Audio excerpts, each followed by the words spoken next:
Whoa. And so,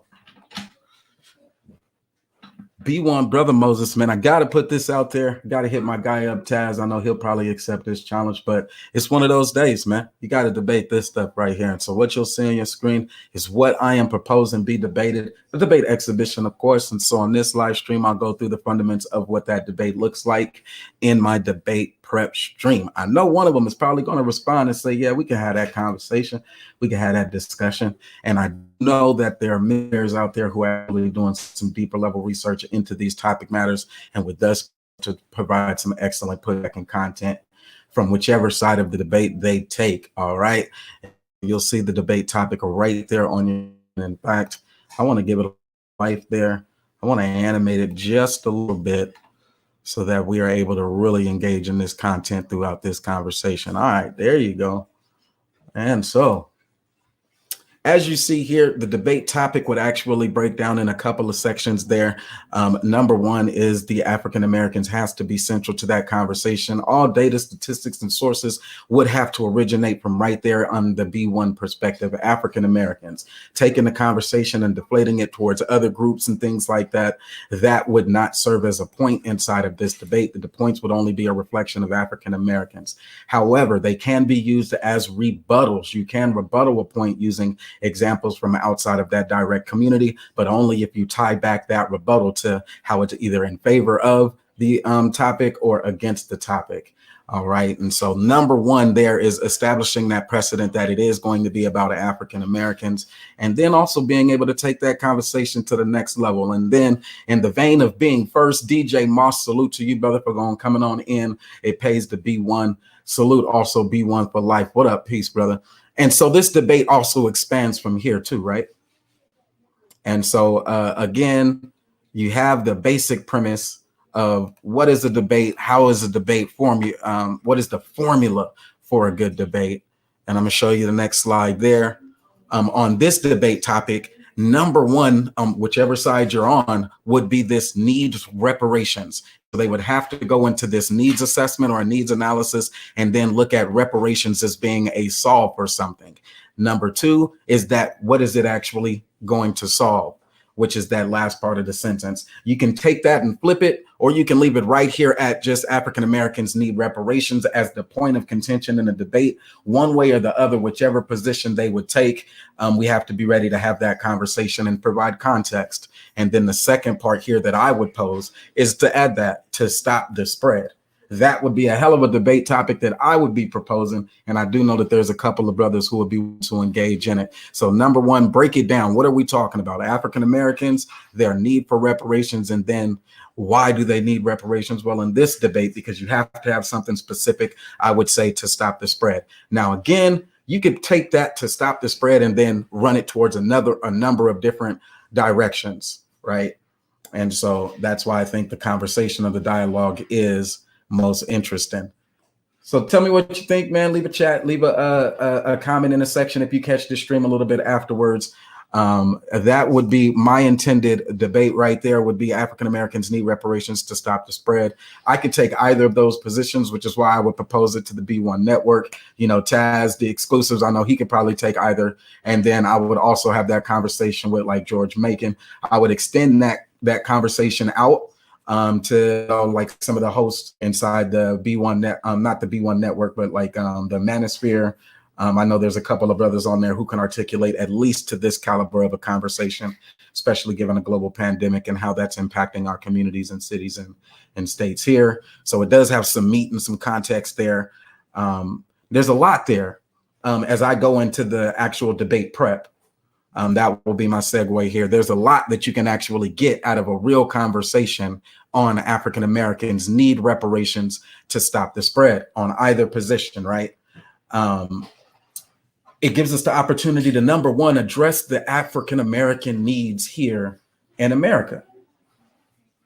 And those are still going to be the same ones you always will hear me discuss: politics and political agenda being primary, economic being a primary, health inequalities, that's a big one there, that would go into expressing the need. And so where the conversation really takes hold of itself then is how the person who's defending this position is going to address, well, will that reparations stop the spread? See, so you could put anything on to stop the spread. That's the topic that I would pose, because it's such a hard conversation to close on. How would reparations stop the spread is one hell of a thing to have to prove. And then deeper though, the political, the economic, and then the health disparities. There's the different solutions or counter solutions that one might have when they're trying to defend how reparations could in fact stop the spread. And so it's obvious African Americans don't need reparations to stop the spread would be the opposing idea. The opposing idea now is the one that's fun, because that's the one where you can talk about celebrity worship and the celebritization of a debate. Look, that talented 10th conversation comes in, W.E.B. Du Bois, and they're able to say, look, there are some African Americans who absolutely will not need reparations. And in this debate, I stand to show you that if there are some who don't need it, then it kills the entire topic. African Americans don't need it. So for them, all they really would have to do is prove that there are African Americans, and this is their point that they're driving home, right? As the opposing idea that there are African Americans who absolutely don't need reparations in order to stop the spread. They could also take the position like, look, this would be a benefit. I'm not saying African Americans don't need reparations, not all of them, but that African Americans, this is the opposing idea, right? African Americans receiving reparations will not stop the spread, even if they do receive it, is an opposing idea when you're looking at this debate. African Americans need reparations to stop the spread. They just come flat out and say, look, my point or two is that they don't need them, or that it will not stop the spread even if they got them, which is a good conversation to have given the critical moments of a pandemic when they are still making healthcare decisions. And one of those decisions that I would counter with, look, I got to have a debate myself unless I put out there and Bro Rob, go on and hop up, Bro Rob. I think you have the caliber to debate one position. Give it 30 minutes. We'll have the debate and just flush out all of that context, because I think it's a conversation that needs to be held. And it's the strong one. It is one that is probably the most relevant right now, which is, what is the government's response to the coronavirus? And as an African American, I think the response is still, well, this is what is it? Rahm Emanuel, who said, let no crisis go to waste. In the crisis, it is highlighting the need for intervention. I'll use that word. I'll use the word intervention. It is highlighting the need for intercessions, financial and political, that would both help address some of these needs that the African community has. I wouldn't lose it even for just because what side you take is pushing forward that so to have it in a open public space. So debatable. There are realities that can really give a good debate on why African Americans just don't need reparations, number one. Number two, that it won't stop the spread even if they did receive their reparations. Right? And I think that there are people who have a B1 perspective wouldn't even have to do that. Horrifying, though, they could do it from even the context of, let me go back to the for argument, the one that does say, look, African American, that says African Americans don't need it. W.E.B. Du Bois' position of the 10th, and then blow that conversation up into the context to challenge somebody like Talks. And when Tone Talks uses, for example, that celebrity theory, right? So stick with me, that celebritization effect that says, look, even some of those folks who were, what was that role? Blackish is the example that he uses. And he says, this is somebody who, if they're correct, they would have lived in, let's say, this part of Los Angeles where those homes are like $5 million. And his job was like a public marketing, something like that type of executive or something like that. So something like that, advertising, they said he was in. He goes even further and says, and that person would have lost their job due to the pandemic. And essentially the point that he was looking to drive home is that even the talented 10th amongst African Americans are still at risk during this pandemic. Economically, they are still at risk, and politically, we still don't have the structure with the Congressional Black Caucus that is there to help us fight back. Now, what does that have to do with the debate point? African Americans Even if they did receive the reparations, if they don't have, this is their point, if they do not have a political structure, then what happens after that stimulus, even if it was $100,000 or $1 million? I would back that up with real points, real points, real points. And that's a good way to have the conversation roll off the tongue and keep moving. The Historical Black Tax by Sean D. Rochester. The Black Tax. This is his book that he wrote. The Cost of Being Black in America, published January 15th, 2018. It was discussed in a YouTube video, but it goes right back into the conversation of reparations and what it will and will not do. In his breakdown, he discussed the economic impact of the 40 acres and a mule, which was the Homestead Act, right? And he used that to say this is what the 40 acres and a mule would look like. And it points out that that 40 acres was worth more than $1 million. So having the conversation from that lens of, and $1 million is still not protection against the coronavirus. It doesn't do it, because the counterpoint says, look, even if you had that $1 million, if you had pre-existing conditions, you are still at risk. That would cause you to blow through even $1 million. Give it up to B1 Brother Moses. I would see that $1 million emergency relief fund helped me and my family stay segregated for as long as we needed to, away from having to order supplies and shit. We can get the supplies we need. We'd have a house them, and we could probably survive that 18-month projection. We had that $1. I would even beg to argue that we could do so with $100,000. $1,200. That, number one, is not reparations, and two, the claim for reparations was no less than $1 million, even by Sean D. Rochester. And so the opposing argument then saying, look, even if it did get reparations, it won't stop the spread. That could be under assault using B1 logic, right? Even that celebrity effect that they would want to use from the talented 10th, W.E.B. Du Bois, would be a point that can go either way. Because on my side, African Americans do need reparations to stop the spread, which is the one that I would naturally use. I would say, yeah, most African Americans need reparations. You see what I did there? I equivocate one real quick. The title isn't most Americans, it's generalized. So I would break the debate again for those who may have just joined us. You see how highlighted there's a number of different sections even on having the debate on the reparations itself. Number one, the highlighted section is repair.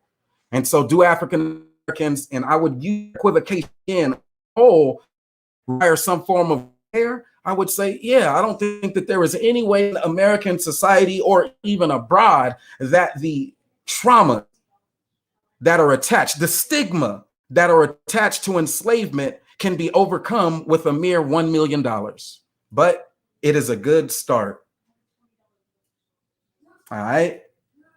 But repair, that's that psychological trauma that no matter what your brand is recognized, even as you go forward to compete against those other groups, local, a state, a national or international venue where your brand is at competition with theirs, where your request for funding, where your marketing and advertising, where your image, your group that you represent is going up against the stigmas or the stereotypes, the whatever it might be of someone else's. And I would also say that even includes the other minority businesses, as they like to equivocate to minority or people of color groups.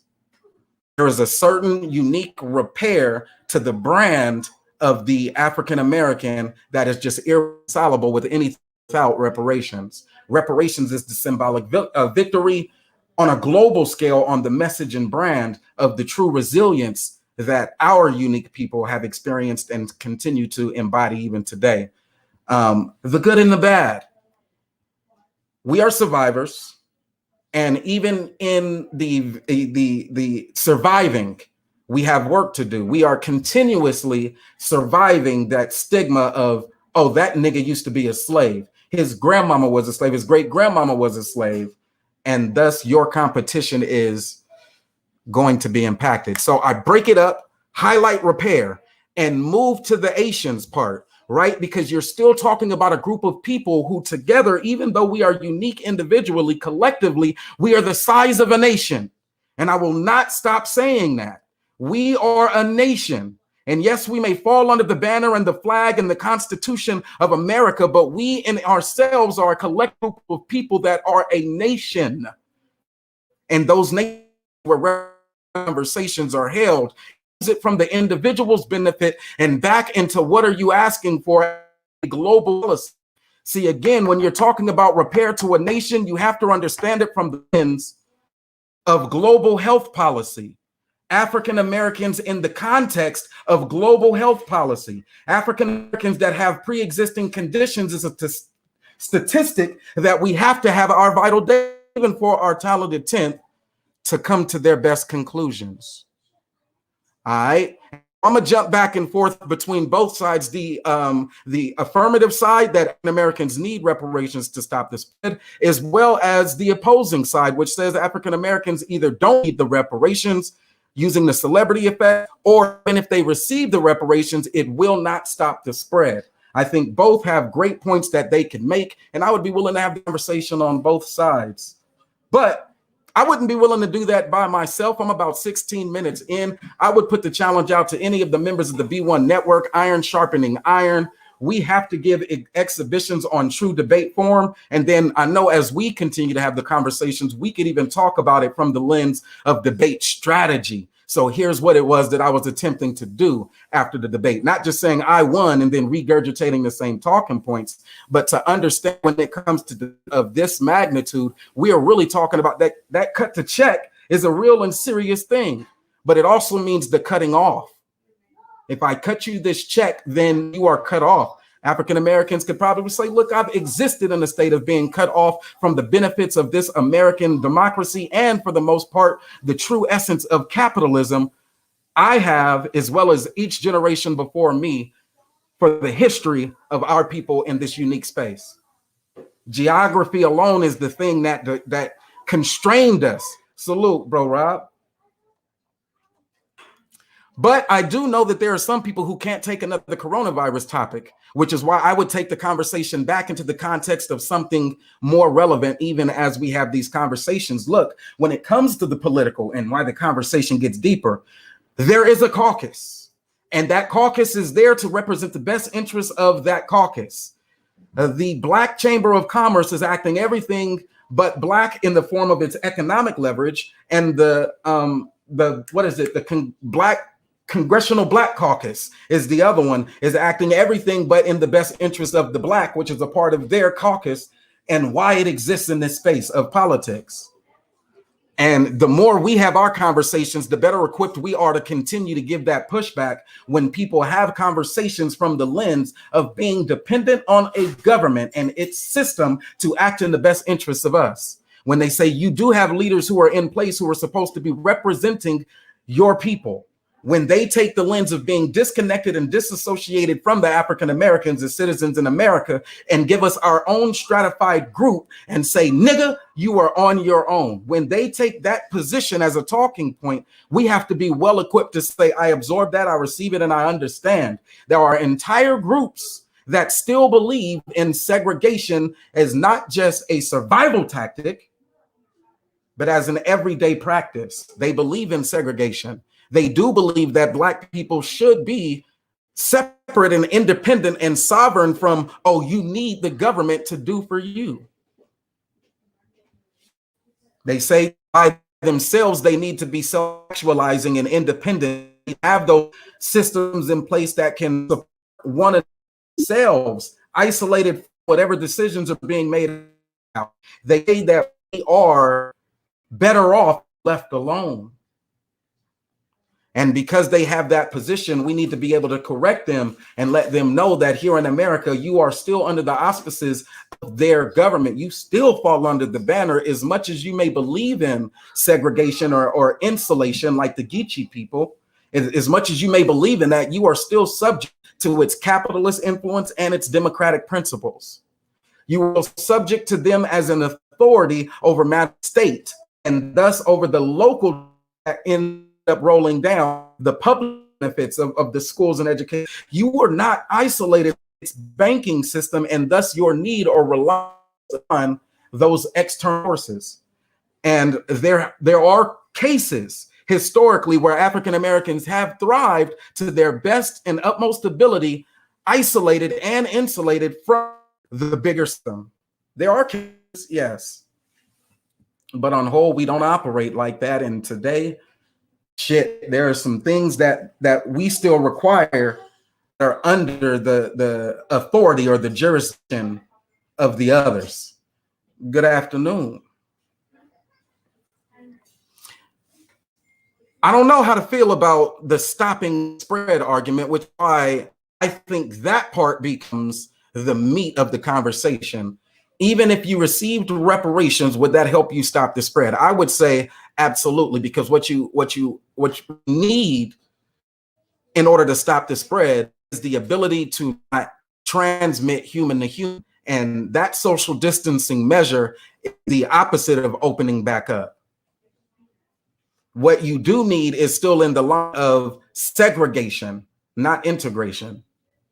Going right back into the assimilated society or human equivalent, and you have space for multiple people come in and engage and continue to do so. That is the risk of keeping the spread most active, is that transmission, rather than flattening the curve where it was before they started this, 15 days to stop the spread. What was that, March 16th?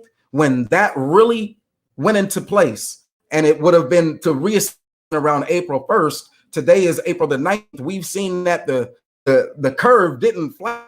It just flattened at a trajectory going up. But still lifting off. Not a flattening got to their cruise altitude. No, and then you can take that how you want it. More tests. Flat out, it's not more tests. Tests are only diagnose whether or not its existence was already in the host. That just a confirmation is the test. The test is a confirmation, total confirmed. But in order to get to the confirmation, the coronavirus would have already had to have been transmitted human to human. And that's the one that we stick to, because we still have rough data around how long can it exist on surface and how much of it exists on surfaces for that period of time. And so will it stop the spread is the big one.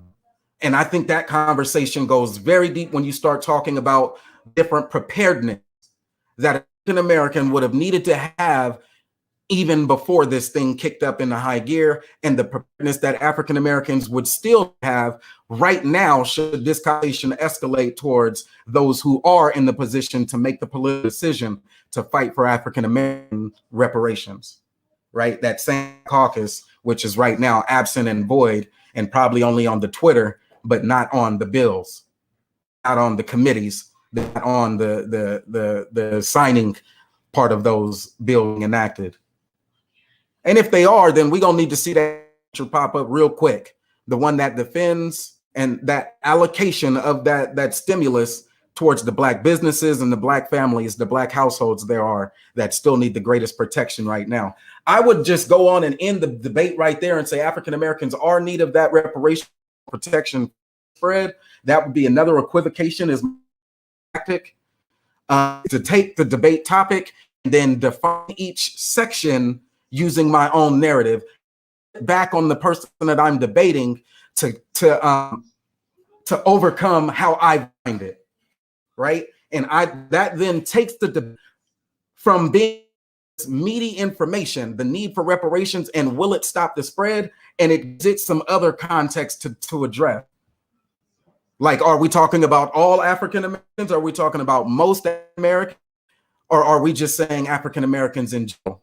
So that gives that ground where they either sit and say, yes, there are Americans. Again, if I say African Americans need reparations to stop this, the armed side, I'm saying there are African Americans who absolutely need reparations. And so I'm taking the position that, but there are some. So in this debate, if I can show you that there are some African Americans that need reparations to stop the spread, I can win. What would be some of the talking points that I would use? I would say, the high risk, those in the elderly facilities, African Americans who, and I would just give claims for reparations. Those folks, I would be specific. I would say those folks who reached out to a healthcare provider and They said that I am symptomatic and I am sick, and denied the test, actual test for coronavirus. Those people would have a reparations claim right now. They would have a claim that they can file that says, look, I was denied during a national emergency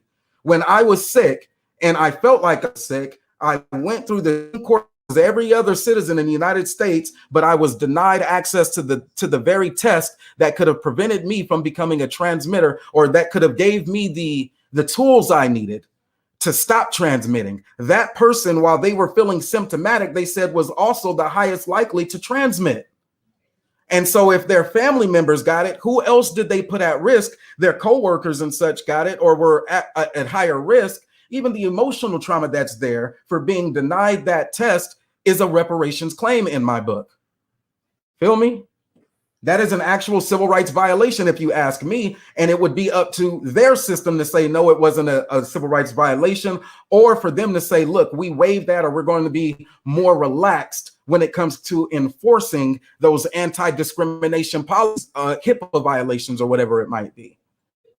It would be hard. Now, let me tell you how I try to win the debate. I take it to the actual CDC site.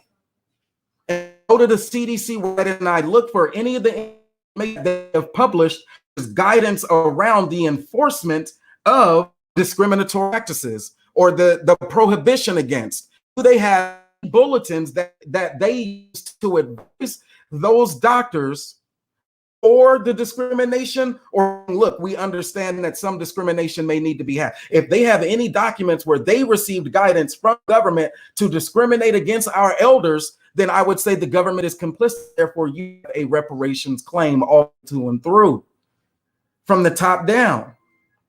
And I would think that that is the data that is needed to actually prove that African American reparations. If I give CDC data of them published bulletins, a state and local, whatever level, to the providers, and those providers in those areas then carry orders from the government to discriminate against our elders, and you tell me that that is not a reparations claim that could have stopped the spread, then I'm just going to have to get more passionate and less fact-based. I gave you the fact that you would need in order to argue against that. They published it. They are the officials, and they are who we depended upon. We couldn't stop the spread ourselves if we wanted to, because human-to-human transmission virus, that they let those people in. They let them move about freely, and we weren't even know it was them. And then we have specific cases where our elders have felt symptomatic and went to go to try to receive that health care, universal health care, or that care, or whatever you want to call it. They use the system that's in place when a citizen can't diagnose themselves, or when a citizen can't just themselves better. They are sick. They use the hospitals, public hospitals, and access to them therein, and were denied their health care, not in the 1860s, 1960s. I'm talking about last week. And so they would have to argue why that is not a case for a clear-cut case for reparations. That will stop the spread.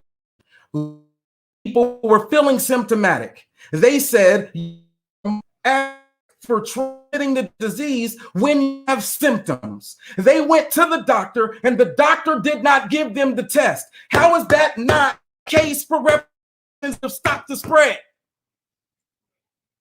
I would have to get passionate because I've given you the fact. That's the only thing that I would have to do after that is share my screen and show you that that's happening.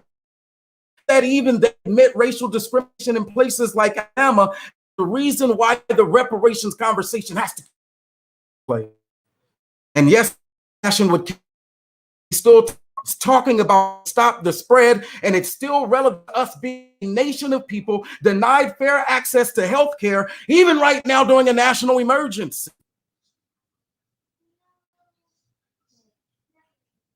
That's about 29 minutes and 30 seconds in. I know if it goes more than 30 minutes, then I would have to share my screen. I leave it there and say that would be my position. Of course, I am in the affirmed. African Americans need reparations to stop the spread. However, I think that it is such a rich debate be even willing to take the other side of the arguments and say African Americans don't need reparations to stop the spread. I would number one say African Americans don't need reparations in general. I told you how I would attack that, and then how so I would spread it out there more to say it won't stop the spread. Even it got it. B1 Brother Moses, and salute. Thanks for watching. Be sure to like if you like it, and maybe you know somebody that likes this content. Share it with them. That way we keep this conversation rolling. No Martin. Deuces. That's all I got. And I'm